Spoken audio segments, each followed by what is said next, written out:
મહત્વના સમાચારની વાત કરીએ તો પંચમહાલના ગોધરા પેટ્રોલ પંપ પર કારમાં આગ લાગી। પેટ્રોલ પંપ પર ઉભેલી કારમાં અચાનક જ આગ લાગી ગઈ હતી।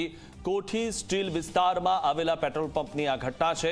પેટ્રોલ પંપના કર્મચારીઓએ આગને કાબૂમાં લઈ લીધી। ત્યારે પેટ્રોલ પંપના કર્મચારીઓના કારણે મોટી દુર્ઘટના ટળી હતી અને અચાનક જ આ જે સીસીટીવી દ્રશ્યો જે સામે આવ્યા છે તેમાં આપ જોઈ શકો છો કે અચાનક જ કારમાં આગ લાગી ગઈ હતી અને આગ લાગી જતા ત્યાંના જે પેટ્રોલ પંપના જે કર્મચારીઓ હતા તેમણે તરત જ આગને કાબૂમાં લઈ લીધી હતી અને મોટી જાનહાનિ ટળી ગઈ હતી। ત્યારે આ દ્રશ્યોમાં આપ જોઈ રહ્યા છો કે કારમાં આગ લાગતા જ તરત જ તેને બુઝાવવાની પણ પ્રક્રિયા હાથ ધરાઈ હતી અને જો આવું ન થયું હોત તો ખૂબ મોટી દુર્ઘટના થઈ શકી હોત। અચાનક જ કારમાં આગ લાગી ગઈ હતી। આગ લાગવાનું કારણ હજુ સુધી બહાર નથી આવ્યું, પરંતુ ગરમીની સિઝનમાં કારમાં આગ લાગવાની ઘટનાઓ દિન પ્રતિદિન વધી રહી છે અને ઘણી બધી આવી ઘટનાઓ સામે આવી છે।